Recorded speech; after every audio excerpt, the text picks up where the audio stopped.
আসসালামু আলাইকুম।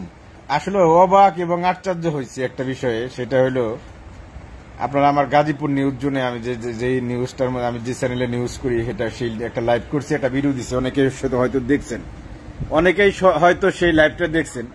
মানে আশ্চর্যের একটা বিষয়, সেটা হলো গাজীপুরে ঘোড়ার মাংস বিক্রি দিতেছে, তাও কি সেইটা বিক্রি এলাহি একটা কারবার, মাংস দিয়ে কুল পাইতেছে না সোজা কথা। কিন্তু ওইখানে গাজীপুরে স্থানীয় লোক কম, যারা কিনতেছে তারা স্থানীয় লোক কম, বাইরের লোক বেশি। ঢাকা থেকে অনেকে আইছে, অনেক দূরে দূর থেকে আইছে, গাজীপুর থেকেও যারা গেছে তাদের সবাই ভাড়াটিয়া, স্থানীয় লোক আমি কিন্তু পাই নাই। এবং ওই জায়গার যারা আশেপাশের লোকজন তাদেরকেও আমি কাউকে কিনতে দেখি নাই, ওই জায়গার স্থানীয় লোককেও কাউকে কিনতে দেখি নাই। কিন্তু এমন পরিমাণ বিক্রি হইতেছে, আমরা থাকাকালীন সময় 10টা ঘোড়া বিক্রি করা শেষ, আরো 8 থেকে 10টা ঘোড়া রেডি আছে। যে পরিমাণ মানুষ আসতেছে, টোকেন নিতেছে, আমার মনে হয় না যে সবাইকে মাংস দিতে পারবো। আগে দিতে হইলো 250 টাকা কেজি, 200 টাকা প্রথমে, তারপরে 250, গত সপ্তাহে গেছে, গত শুক্রবারে 250, আজকে দিতেছে 1 কেজি নিলে 350, আর হইলো 3 কেজি 1000। এই যে চলতেছে ভাই, যেভাবে মানুষ কিনতেছে ঘোড়ার মাংস, কেউ বলতেছে হালাল, কেউ বলতেছে হারাম।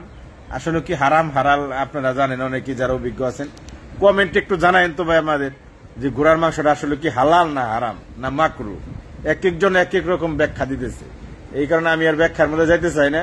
তবে অবাক হয়েছি, গাজীপুর সিটি কর্পোরেশনের 39 নং ওয়ার্ডের হায়দারাবাদ এলাকা, ওটা হায়দারাবাদ, আপনারা টঙ্গী হয়েও যেতে পারবেন, টঙ্গী কলেজ গেট থেকে যায় ওইদিকে হায়দারাবাদ বললেও হবে। আবার গাজীপুর চৌরাস্তা থেকে বাইপাস দিয়ে মিরের বাজার দিকে গিয়ে ওইখানে যে ধীরাশ্রম রেল ক্রসিং আছে, ওই রেল ক্রসিং এর নিচ দিয়ে, নিচে থেকে একটু কাছেই। তো গত কথা হলো ঘোড়ার মাংস মানুষ যে এত আগ্রহ নিয়ে কিনতেছে, খাইতে কেমন লাগে আমি জানি না ভাই। আমি আমার পরিবারকে সকালে মাকে বলছিলাম, আমার ওয়াইফকেও বলছিলাম যে কিছু নিয়ে আসবো কাকি, পরে বলছে যে সাবধান সাবধান, ঘোড়ার মাংস নিয়ে বাড়ির দিকে আইসো না। তো এই কারণে আর নিই নাই ভাই, আমারও মন চাইলো না।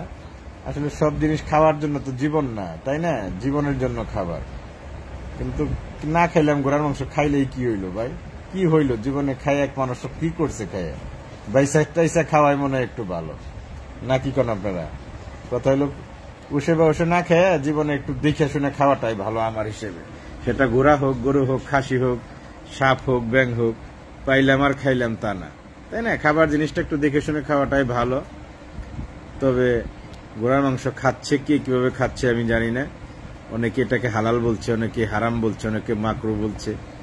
এই বিষয়ে আমার ভাই ধারণা নাই। আমরা নিউজ করছি, আরো কিছু ভিডিও আছে, সেগুলা গাজীপুর নিউজ জুন চ্যানেলে দেব, আপনারা দেখেন মানুষের প্রতিক্রিয়া কি, মানুষ কিভাবে কি বলে। তবে আমি অবাকই হয়েছি ঘোড়ার মাংস মানুষকে কিনে। আমি তো মনে করছি যে ক্রেতা হয়তো নাই, মানুষ কিনা, কে কিনবে ঘোড়ার মাংস? ওরে আল্লাহ রে আল্লাহ, ঘোড়ার মাংস যেভাবে মানুষ উমরি খেয়ে পড়ছে রে ভাই। ঠিক আছে, ভালো থাকেন, ইফতারের টাইম, সবাই একটু প্রস্তুতি নেন ইফতারের।